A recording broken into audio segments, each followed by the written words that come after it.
I would introduce myself. I'm Matt Kirby, and I work for SEC. And I work with the early college, Jackson County Early College. So a little bit about me that probably most of you don't know is, in my kind of color, why I like working with high school students, particularly this population. And is I graduated high school. I went off to college. I left the state that I was raised in, went to another state to go to college at 18. I was not a very good high school student. I was mediocre at best. And then I went to college. I did okay the first semester. It was kind of exciting to do. It was independent and everything. But then it quickly deteriorated to the point that I ended up withdrawing or dropping out of college in the middle of the semester. I just woke up one day and said, you know, I'm not going to class. I haven't been going to class for weeks. Probably failing. This isn't what I want to do in my life right now, so I probably should stop. So I went and withdrew. And of course, you know, they gave me the, if you do this, you're never coming back, you know. And it scared me to stay. And I was like, I will come back. I promise you that. And so I dropped out. And I had a job, so that was great. I found a place to live, which was not the college dorm. And then I just did what I wanted to do for like 10 years, which was awesome. I lived wherever I wanted to live. I worked odd jobs and made, you know, enough money to, you know, fill my dreams. I'd like go down to Mexico and rock climb for weeks. I'd go up to Wyoming and rock climb, go to Colorado. I did it a life. I don't know why I changed. Looking back on it, I don't know why I stopped. Then I went back to college. So I went and got my BA in philosophy at Western, and I realized that thinking deep thoughts only leads to unemployment. So immediately after getting my bachelor's degree, I jumped in and got a degree in counseling. So I got my master's at Western as well. And then I landed this job right after graduating, and I really enjoyed it because it's working with people like me. I probably should have not gone off when I did it the first time, and so it's been like looking like a lot of, I'll talk more about this, about the population that I work with, why they are I'm so connected to them, and I see myself in a lot of these kids every day, as I go on. Why that is. So there are high school students in college classes.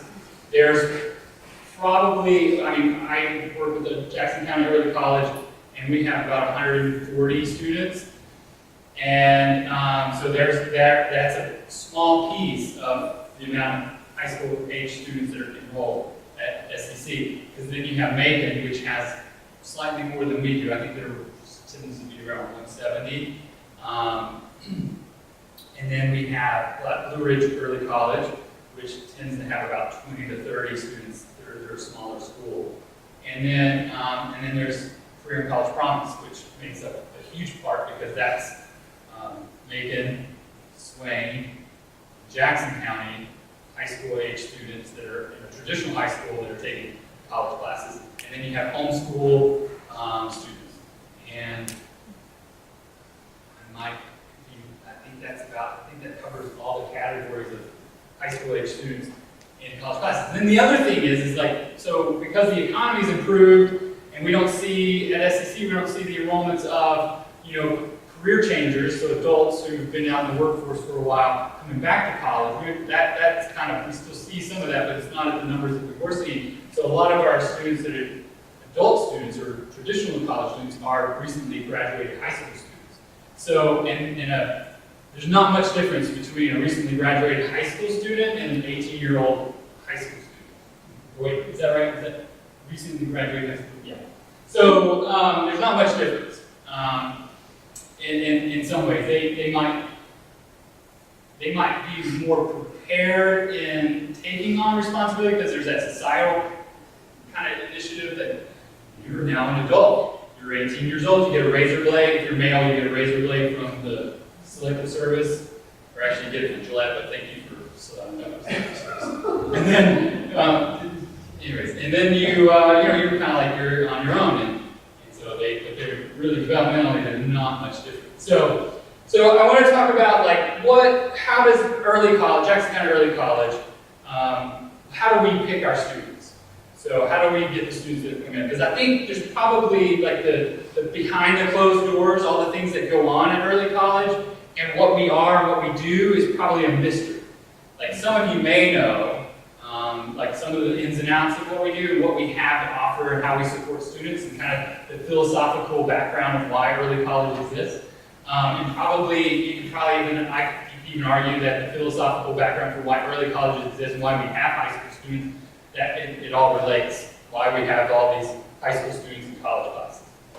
So I'll talk a little bit about the philosophy behind that. Look at my notes, make sure I cover everything. So, and then we'll talk about some developmental theories, but I'm not going to get bogged down in developmental theories because you probably all had developmental theories.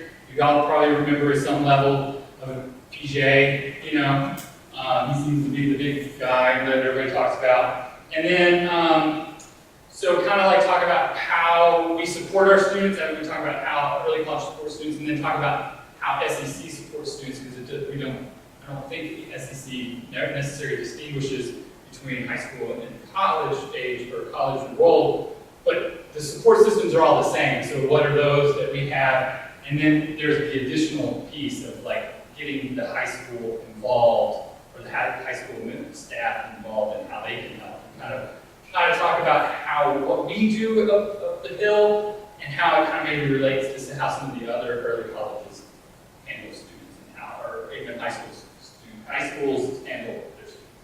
And then for me, my mind works best when I actually have a problem to solve. So I was going to hopefully open it up, and if you have specific situations that you want to talk about, then that's what I really enjoy, is when it's like a case study. You bring a troubled student, whether they're early college or not, I will be more than happy to talk about it. But I'm going to talk about different things because what I do is I didn't get specifically trained. There's no like secret training that I received at Western to work with high school students. It's just kind of figuring it out as you go along, because it definitely is building a plane as you're flying it as you go. So, all right. So the philosophical background for early college is kind of based on this guy. Anybody know who this guy is? Anybody know? He was never famous until recently, and then he only has a modicum of fame now. But like the academic world. But it's Vic Trotsky. Anybody ever heard of Vic Trotsky? Like Trotsky? So he was a Russian back in the day, about the same time Piaget came out. He had this theory that kind of opposed Piaget's developmental theories, and he was, because it was Russia, he never really he never made famous. He was never made famous. Until later on, as people dusted off some of his books and his notes, and Russia became not the Soviet Union, became kind of mainstream, no longer the USSR, but Russia. And so some of this stuff started kind of coming out, and his theories kind of got picked up by some of the academics. And you ever go to graduate school and you take an educational psychology class, we'll definitely talk about this guy. So philosophically, what we do is we take a student, a high school student.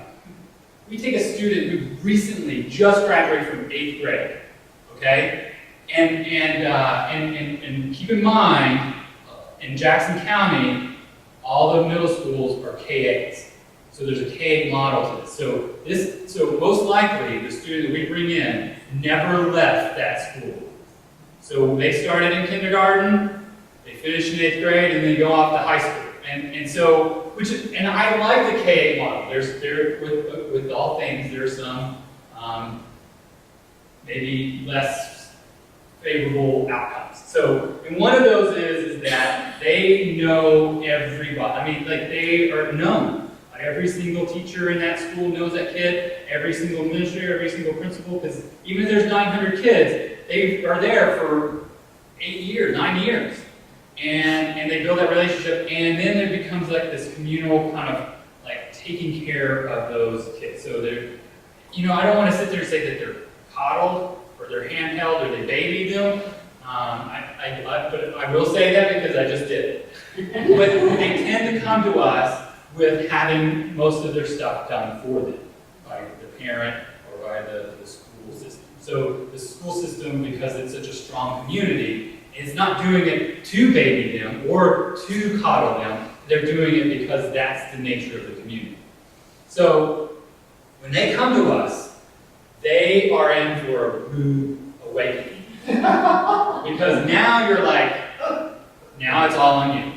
You can, we don't necessarily follow the sink or swim idea, but we kind of present that as like, this is it. So no longer will you have somebody coming by you and checking to make sure you wrote it down in your planner. You either write it down in your planner or you do. And so, so going back to Petrosky here, the zone of proximity, this is one of his main tenets, was the zone of proximal development. What that means is this fancy word or phrase or title. What that is like, when you have a teacher who knows who they're getting, that they're getting these developmentally 8th grade / 9th grade students, when you have a teacher that knows this and is trained specifically in dealing with those kids, then it doesn't matter that developmentally they're not ready for the academics.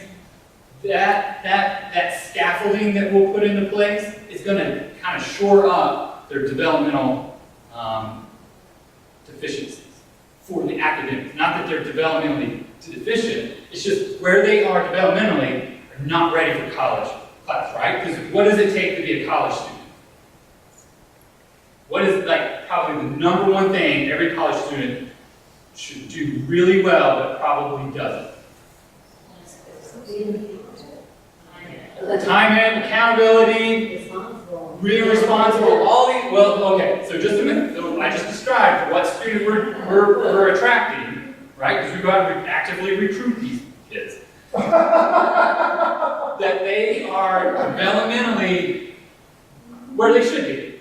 But we're asking them to be developmentally up here, right? So, okay, keep in mind, philosophy behind early college is that with highly skilled teachers, and I'm not talking about SEC instructors, although it'd be great. It'd be great if you guys, this is part of it. Like you guys get this information and you kind of start letting that sink in. It helps, it matters.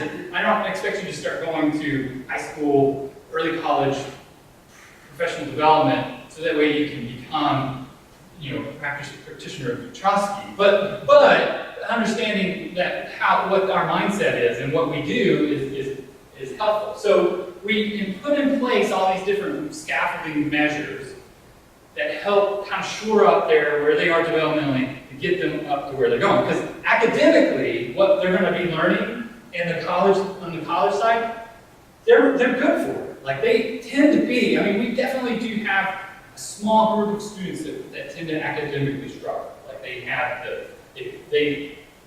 going to have to work slightly harder than their peers. They may have an IEP, which is an individual educational support plan on the high school side, or an educational support plan on the college side. So they may have that. They may actually have psychological battery of tests that shows them they have some learning disabilities. So they may have some processing disorders and things like that. So we have those students here too. And so with those in that mindset, we can get them where they need to be. So, and it takes a lot of work to get them ready to go. So we don't tend to throw students through the college wolves, if you will. We tend to kind of developmentally, and I meant to bring our outline of how, I can send that out to you guys, but it's our developmental model for advising. And it shows, like, on high school, it's that's been set, it is what it is. But on the college, what we try to do is in the first year that they're with us, there's two classes college classes they take. First is CIS 110, and then the other one is PED 110. The CIS 110 is a great introduction for computers, using computers, especially in at the college level, because they have to use Blackboard, they have to use online learning. And they learn how to do better PowerPoint presentations than me. And they work Excel and all those things. So it's good baseline things that they're going to use later on in life. So we figured, perfect. And the PED, because one, they need PED for high school. So those are two great entry level, and the way that Ms. Morgan, the PED instructor, teaches it is very much kind of like a dual college / high school. So it just works out great for us. That's how we introduce our students. And then beyond that, we start off with the easier humanities and social behavioral classes. So History 111 would be an example of a class that we would give them the illusion of choice. I know understand development. You can take History 111 or Humanities 115. So that's the illusion of choice. So in this, keeping all of this framed in this mindset of like the student that we have, and making sure that they're not taking on more than they can handle academically or developmentally, we support the student, and we try to move them along and matriculate them. Now, we don't always get it right, and we definitely have students that kind of slip through, and we have some students that descend, they take steps backwards, and we're going to talk about why that may happen. So, also, one of the things is with early college students is we're targeting a certain population. We're wanting first generation college. And that's a big piece for me, is that's where a lot of my passion comes in. I was a first generation college student, and I did not have any resources when I went to school. I'm pretty sure that the school that I chose, which was a private school, probably never even heard of a first generation college student until I came along, and so there was no support for me at all. Everybody was kind of wealthy too. I don't know how I got in. I was in the socially economic, not me society group, and so I was doomed to fail, really. But so that's one of my big passions is working with early college, is that first generation. So seeing how that their world changes is more educated, is working with them, because there's a whole piece, and this is a much bigger conversation than what we have time for today, but that whole piece is like, how does your relationship change with your parents as you become real? So that's part of the application process? I never knew that. Yeah, we asked that question on the application. It used to be that there were 3 target populations that we had. One was first generation socioeconomic, so the lower socioeconomic background, and then minority students, so the underrepresented minority. That somewhat has changed a little bit in the language recently, because we used to have this governing body called, you guys are getting way more information than whatever we planned on, but I'm sure it's all worthwhile. We used to have a governing body called New Schools, North Carolina New School System, North Carolina New Schools. And they were kind of like the overseers of all the early college CCP, and there's a whole bunch of other things besides early college. They're called collaborative, innovative high schools. So they shut down. And so now the collaborative, innovative high school have all been absorbed back into DPI, and a lot of the people that were managing or working partners with New Schools moved back with DPI. So now the Department of Public Instruction, so now they've sort of changed some of the legislation, some of the wording. Now it's mainly first generation college students and those who would not be able to make it on college without help. So then that broadens up. Now it's much more, because it used to be 80% of the specific language was 80% of our population had come through one of those 3 categories. Now it's kind of more encompassing and it's broader.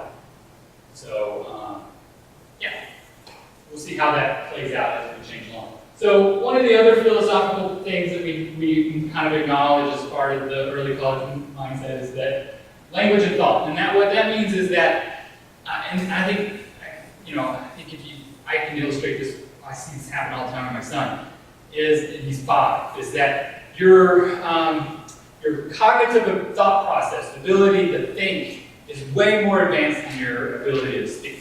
So, like, I'm thinking, like, you know, when you have a young child that cannot talk and they want something, they get really frustrated and they just cry, and it's, you know, you can see that my son, he wanted something, and the barrier was language, right? So you see this all the time, and so where you may see it is in their writing, and that you may have these really intelligent kids who maybe in class could share ideas and things like that. They're like, oh yeah, you're on it, you're going to do great, and then you get their paper, and it's much different. You're dismayed. So a lot of times is that and this is specific to Trotsky, is that your ability to think complexity of thought is not related to your language, but it will sort of catch up. So one of the things is that we do at the early colleges, we push writing ability. We push it really hard. We probably have one of the crankiest and meanest English teachers in the school system. And she does a really good job of what, she's really passionate about what she does. And she does a good job with the students, and I think that our students do pretty well coming in our writing. You know, we definitely have we do have weak links, but we work on that, and we and I'll get back into this, so I have to put it in there, but we always are constantly reevaluating all of our students. So as they're matriculating, we all come in, kind of set everybody on the same goal, which is the social work college transfer degree. Everybody kind of starts on that. But then as they matriculate, as they move through the grades and we start seeing issues come up, then we reevaluate and we try to redirect them in a way that's more developmentally appropriate. So, okay. Does that always mean out of the program? No, we prefer to keep students, and that's a good question. Once we invite you and you accept, we do not. There's very little that we will do to kick you out. Now students don't know this, and we like to keep it that way. That keeps them on their toes. It's not true, but anyways, they think that we are going to kick them out a lot of times if they fail a class or something like that. But the reality is we invited you. We want you to be here, and we want you to graduate with us. So we're going to always work with you. There might be a point where, you know, and I'll get into more of this. Remind me towards the end to revisit this, because I'll talk. Those are specific things that we do, strategies that we use to help support students. Okay. Any questions so far? Is it all confusing? All right. So this for me is probably the most important thing, is Maslow's hierarchy of needs. And this kind of goes outside of the philosophy and into kind of what I believe, but I don't think I'll stand alone in this. But that we're all familiar with the triangle, right? That these are all the different Maslow's hierarchies of needs and so on and so forth. And when it relates for me is that if you got a kid that's cold, tired, and hungry, that kid ain't gonna learn. If you got a kid that goes home to an unsafe environment where mom and dad are throwing pots and pans and screaming at each other and the cops are coming in the middle of the night, that kid is not gonna learn.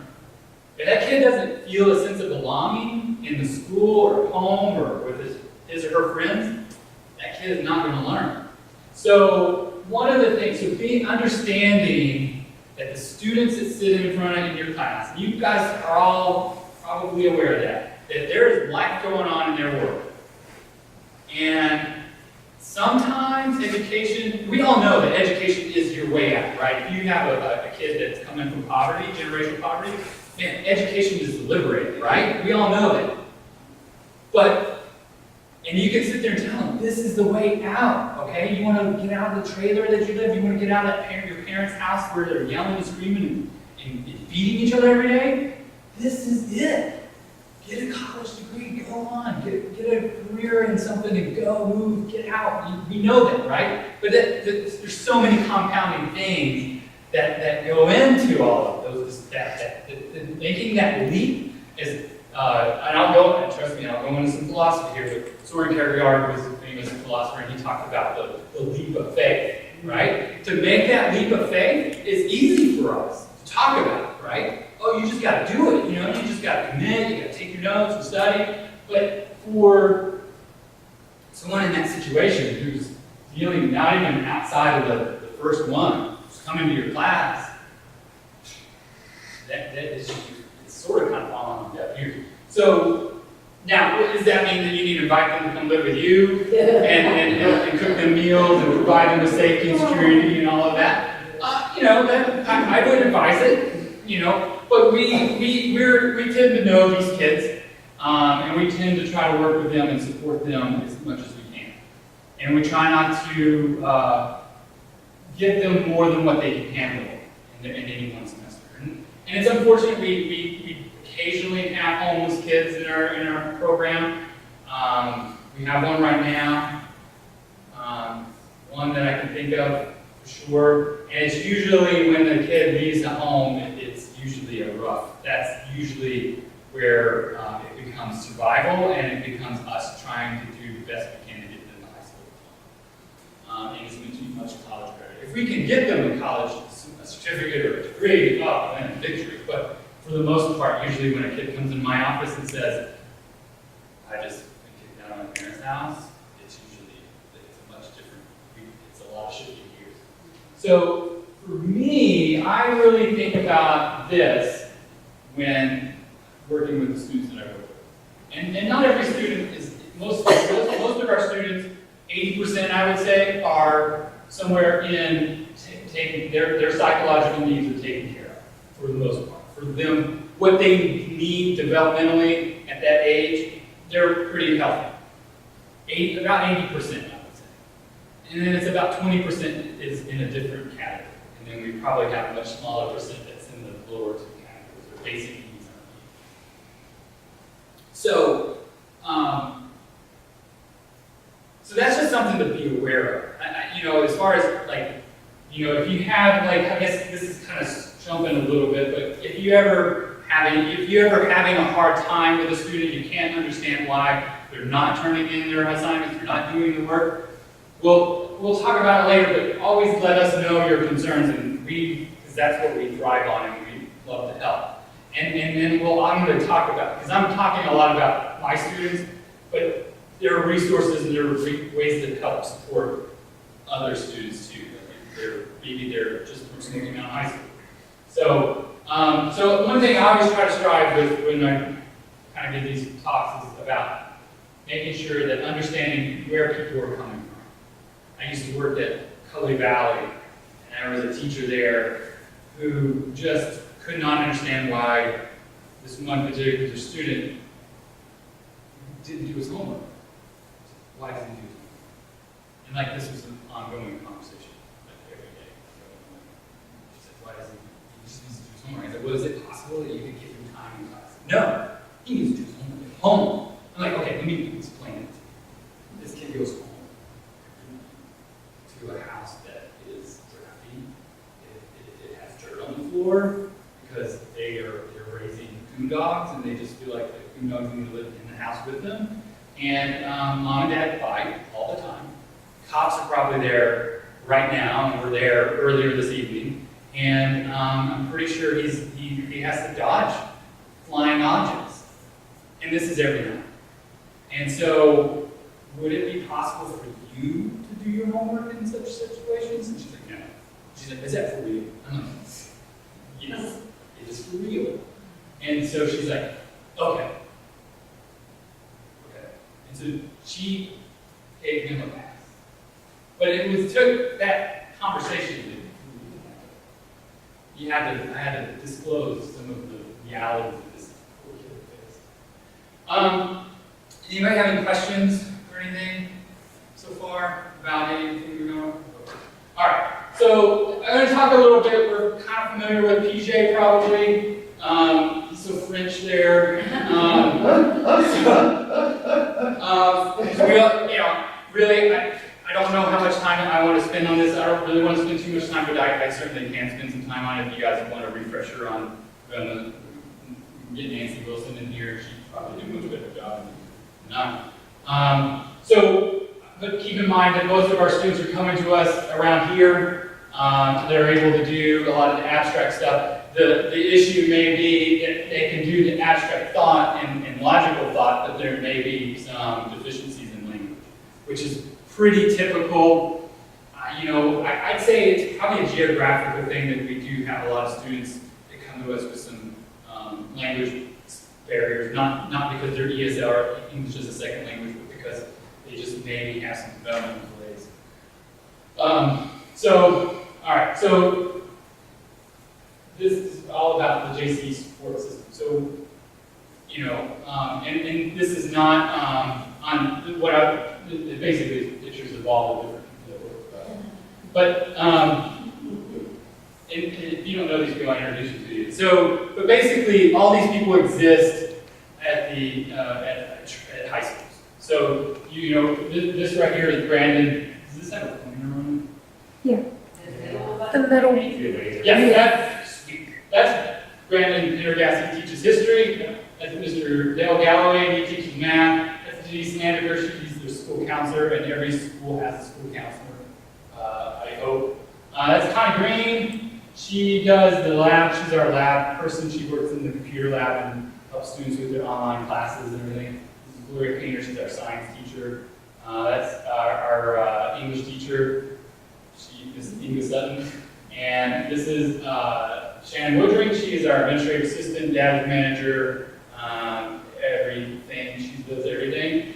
This is Cindy Hall. She kind of works, she helps out. Shannon's job is so big, we have to have another person. She also is a bus driver for our students. So kids ride a bus to go to the high school to get picked up to go to their homes, and she drives our bus. And this is Rebecca Inslee, the principal.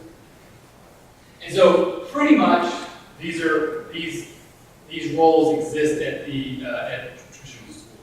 So, and then it tends to be that here there's a college liaison. So for me, for here it's me. For Macon, it's Angie Nolan. And then if you have CCP students, high school students, then everyone would be kind of the go-person too, and then for that information. Talk about that. So that's our kind of the support team, and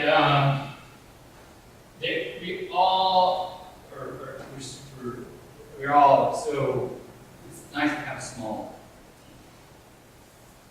team. They're all good people. Okay, so all right, any questions so far? Because I'm going to go back to talking more about kind of all over the place. Bear with me, wait my mind works. So we're going to talk about, I have a theory. I'm going to talk about my theory for a second. And I haven't seen this anywhere else, this might be mine. I might publish it or just sit on it forever. But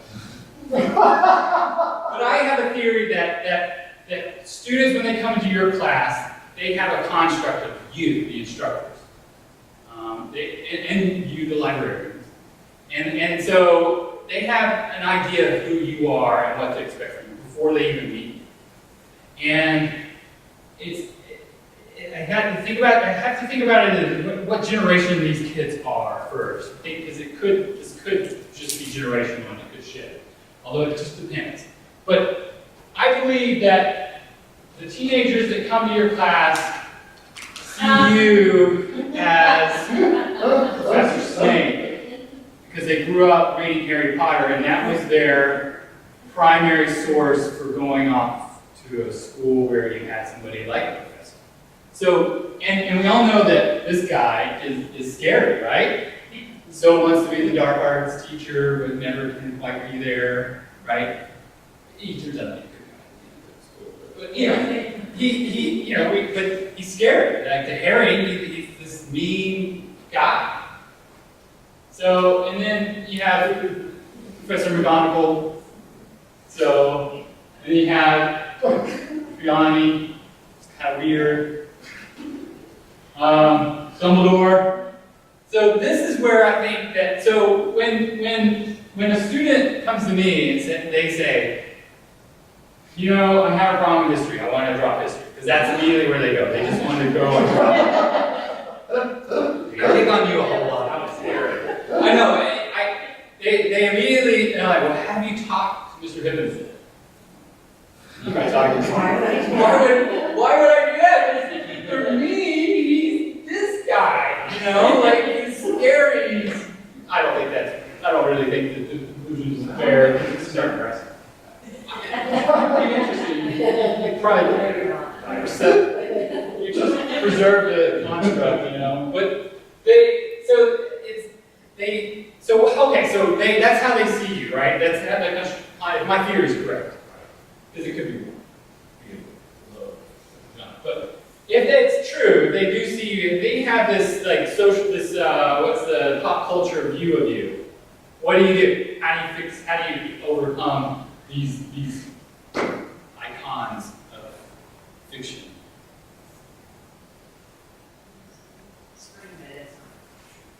True, yeah. You can do that, for sure.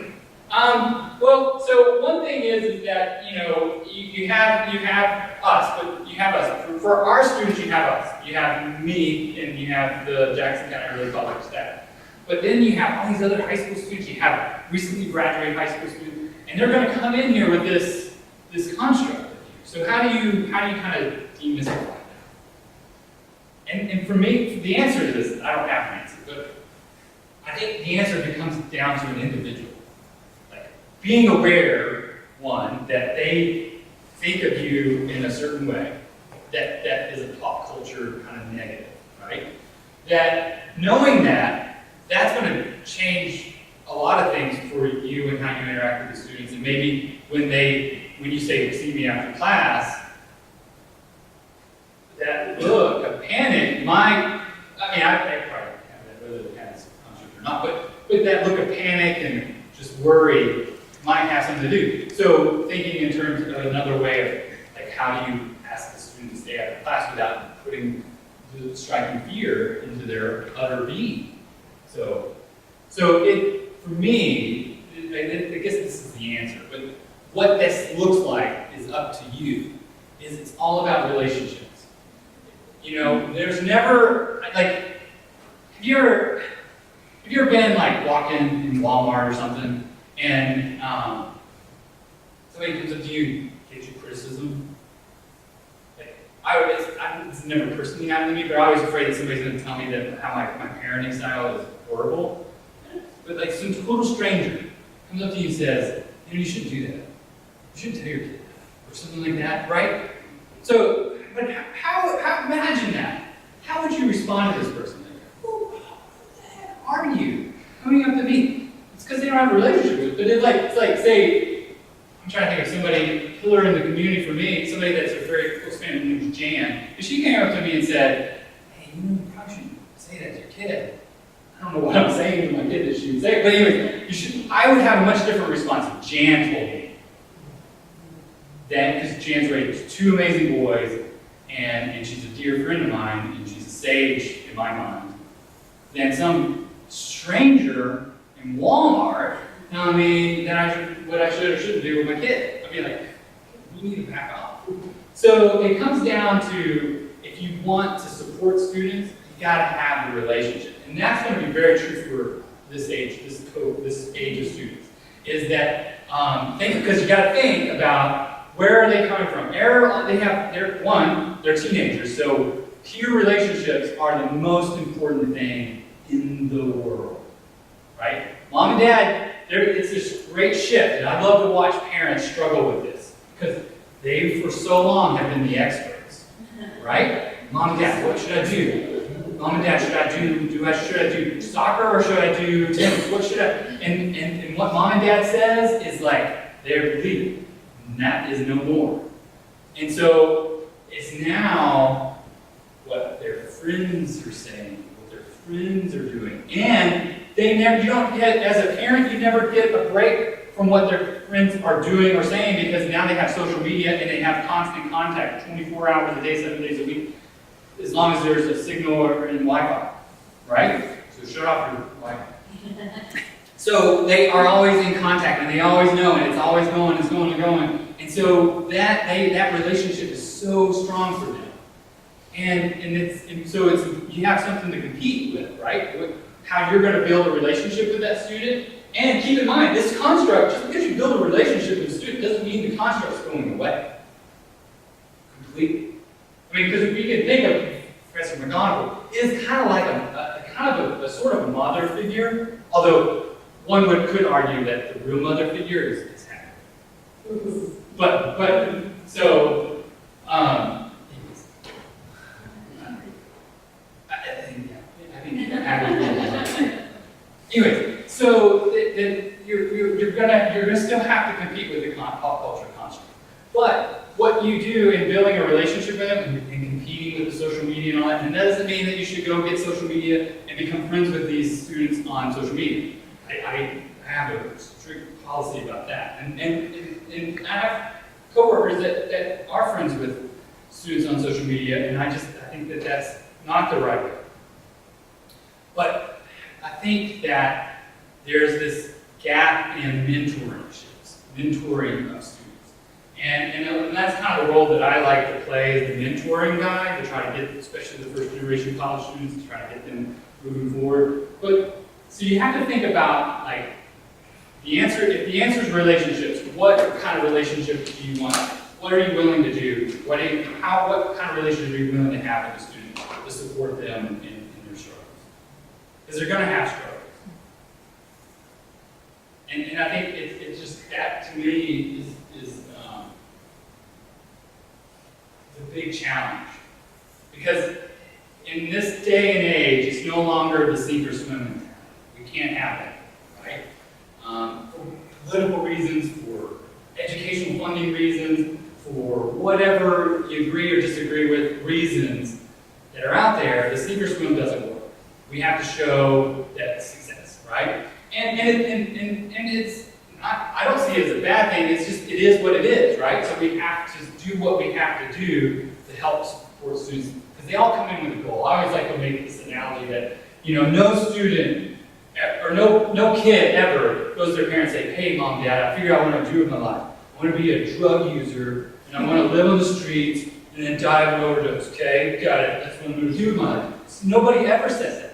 Nobody ever sets out for failure. I'm not going to climb Mount Everest. I'm going to go there, I'm going to start, but I'm going to just come right down.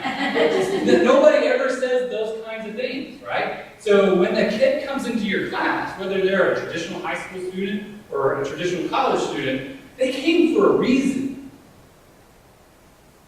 And what can we do as the leaders of the instruction support them in that goal?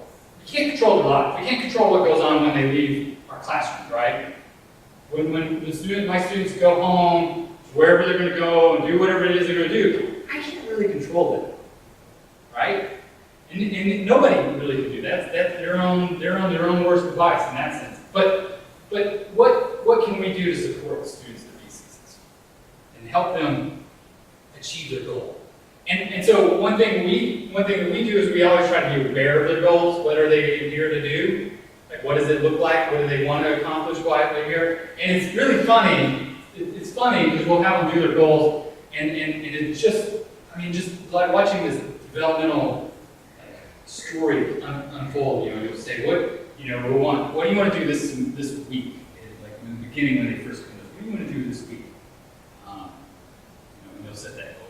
What do you want to do in the first semester? Set a goal, and it's really good. Like, I want to be successful. I want to make A's. I want to study hard. I want to blah blah blah. And we get to the point where what do you want to do after you graduate? And that's when it breaks down. And it's really interesting how it breaks down. Like, some students will say, I want to get married. I want to have a job, have kids, and have a house. And that's their 5 years. So everything before that, when you talk about what's happening this month and what's happening this semester, they can give you clear, distinct ideas of what that's going to look like. They can be specific. They can make a smart goal for that. You get beyond that, you hit that 5-year part, and they're just it just breaks down. It's somehow it's not specific. How are you going to find this person you're going to marry? That step is not in there. How do you work? What job are you going to have in economic situation you're going to have to buy a house or have kids? Or that all breaks down. It's really fascinating. And that's what you get to deal with in high school, is that breakdown of long-term planning. Because that's the thing, is their prefrontal cortex is not fully developed. And it's really frustrating for you as adults, because yours is fully formed. And you can almost predict the future. When a student comes in and says, look, I'm going to move out of my parents' house, I'm going to get a job, I'm going to buy a car, I'm going to find a place to rent, and all this stuff, you're like, I can already see what's going to happen. I already know. You can tell them, you can say, I'm going to predict the future. What is going to happen next is that you're not going to be able to afford that car or the place that you're renting. You're going to end up jeopardizing your education by like maybe possibly having to go to a school of alternatives because you're a dropout risk. That's what's going to happen. No, it's different for me. And then it usually plays out that way. But then they don't have that ability to, and they certainly are not listening to you because they are invincible. So can we get a grant to fund to see whether misfortune telling is actually correct? You know, I'm pretty confident in that misfortune that we were, yeah. In my experience, we're fairly accurate. Yeah, but it would be great if we could get a grant on this stuff. So yeah, all right. So okay. So how this is something I work tirelessly on to help illustrate this. But okay. So here's me, my office, doing research On YouTube. So then the phone rings. So I switched to like, yeah, you guys answer the phone. Hello, I'm at Kirby College Liaison. Of course, you guys can read, so I don't know if I'm reading. But then, I was going for Holy Grail. yeah, all right. So it's Jim calling me. Yeah. I've aged significantly. I have a problem with a student. This is what this is what I like. This is the way I like to handle this stuff. Seriously, I like when you guys call me and tell me you have a concern about a student. It is. It's like it's good. I'm very observant. Yeah. Oh no. Thanks for anyways, the details are left out. We're gonna assemble the team, and I at this point of drawing this stuff in paint, I was like, okay, I can't draw. It just took too much. So It's the mountain took it out. yeah, drawing everything perfectly the way. Yeah. So like communicating with one thing is SEC has its own kind of communication system. You have these I'll talk a little bit about it. I don't know a whole lot about it, but it exists, and you guys have all been probably hopefully trained or at least can figure it out if you need to. But it is a great tool because I check VISO. I look at all my students' grades like as they're progressing, probably multiple times. I don't know how many times I looked at it last semester, but I am constantly looking at my grades, my students' grades, and tracking how they're doing and seeing when the student is struggling. And I love it. Because no longer do I have to actually email out necessarily. Because a lot of times what happens is, the way this works is, in the past, is that a high school teacher says, hey, I have a concern with Johnny. Does anybody have any other concerns about Johnny? Well, then what I'll do is email Johnny's college instructors. Do you have any concerns about Johnny? And usually there is a concern.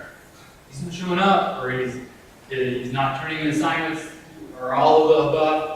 And so that tends to be, the VISO makes it a little easier because I can track students' progress as it goes along.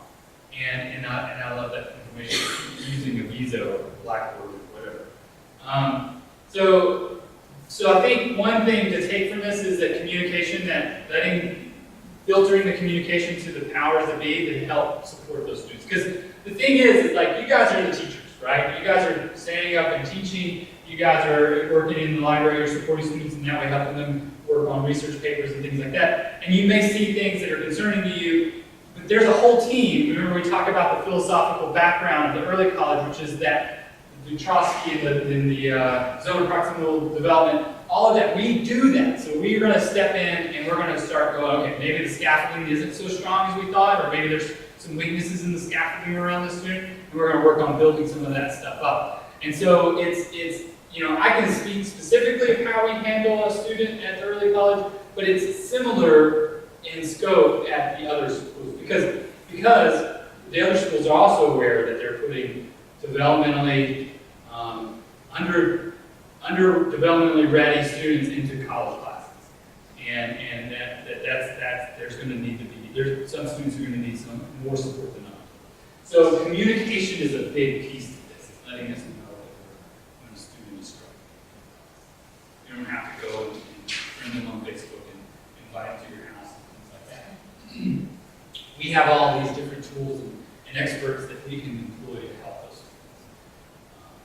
So yeah, and I think, okay, so here's my contact information. So you can always email me or call me. And I will take, like I said at the beginning, my brain works best when I have a problem to solve. So I always be happy to work with you on students that are not my students. If you have an issue, you know, a lot of times there's that inside knowledge, you know, about what the kid's home life is all about that helps in helping kind of give you some information to help support you in working with students. So I may not have that information, but hopefully I can get you to somebody that can help. Peter, like I totally threw you under the bus. So you can always, as the counselor of SEC, you can always, hey, I know that Peter has a tremendous resource and tremendous knowledge. And he probably would be somebody that I would send you to anyways to talk about if it's, because a lot of times it's not a high school age student, sometimes it is a reason to graduate student. So that would definitely follow. And then I have some resources like that I suggest. The top one is probably the number one that I would recommend. That probably changed my life. A framework for understanding poverty, because then I just can't even begin to tell you why that's such a powerful book. It is a demystifier. If you ever have worked with people in poverty, which you do every day, to understand some of that self-sabotage. Oh my goodness. Ruby K. Payne does a great job of helping you understand why.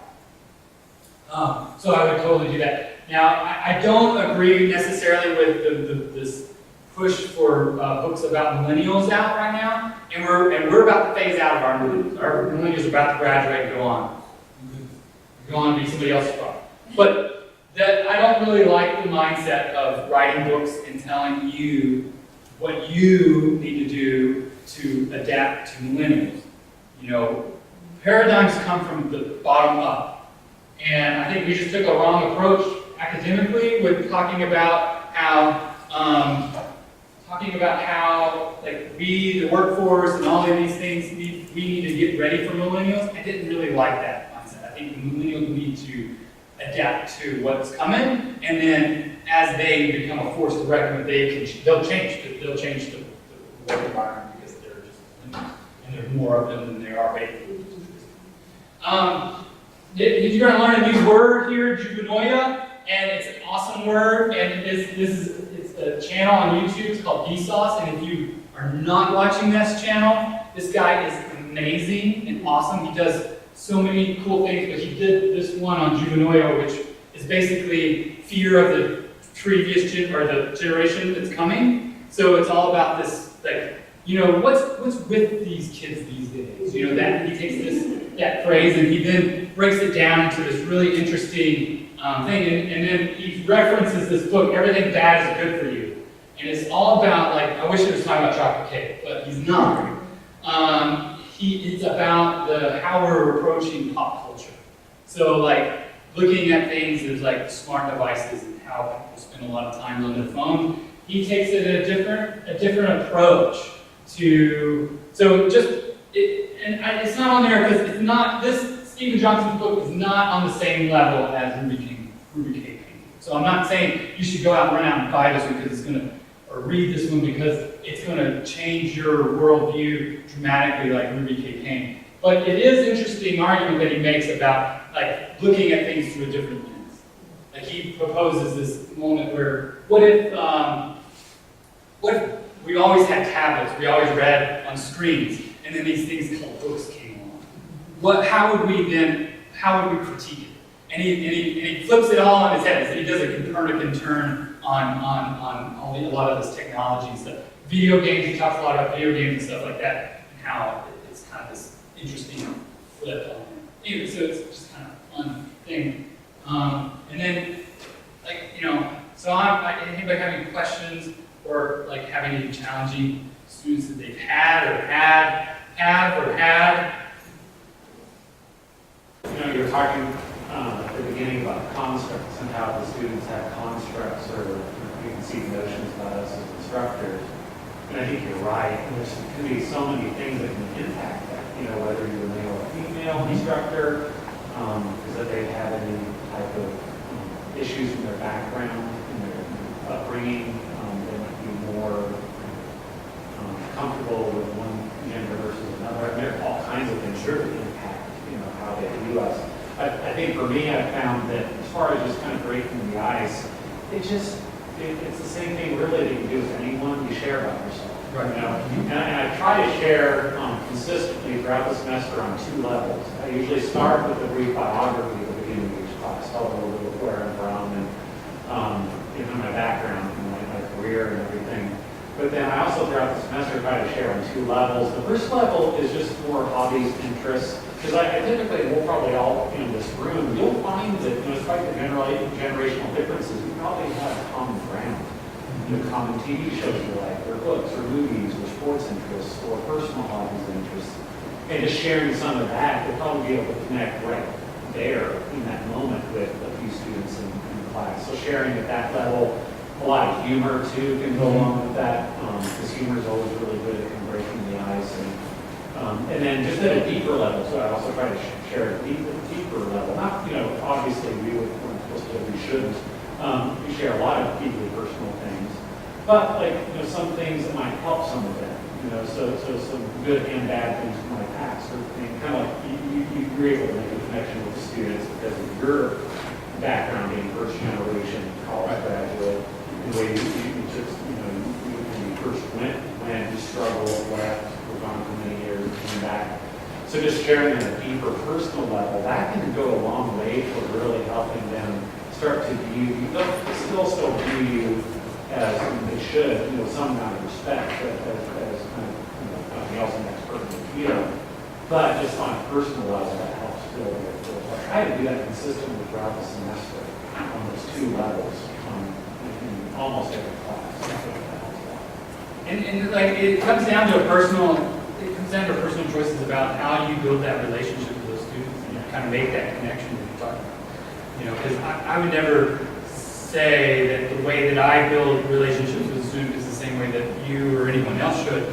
I have a unique position that I'm in, that I'm embedded with up there every day, and I get to have conversations not just with the students, but about the students with different members of the team, and so I think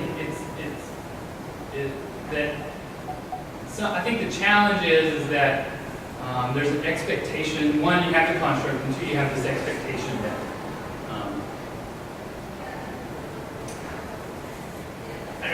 there's so much to this generation and the technology, how the technology is driven it, that I think is really kind of fascinating. It's almost like a whole other talk. Yeah, it is. How the technology and access to technology changes the level of what the students are expecting from you.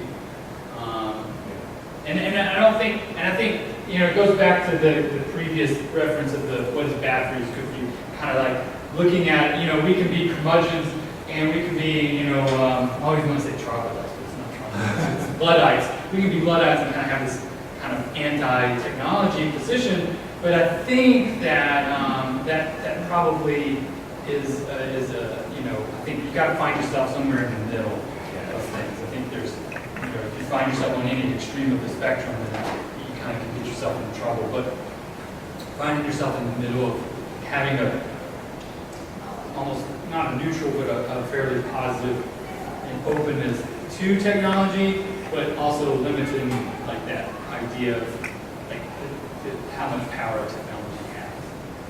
At the same time, we have to remind our instructors that all students do not have this and do not have access to it. It's expensive. And I would even have to explain to high school students don't assume that. Right. And actually explain why somebody doesn't have their homework done. Right. Because Same thing with they do internet. not have access, they do not have Right.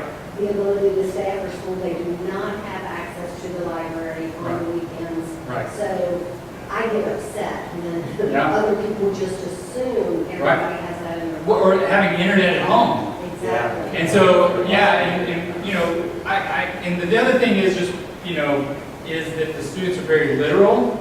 And so if you say, do your homework at night, then they assume that you mean that they literally have to do their homework at night. And so I've had to talk, there was an instructor that had this issue, like they won't do their homework. And I'm like, and I mentioned a particular student, I'm like, well, that student doesn't have a computer or internet access at home.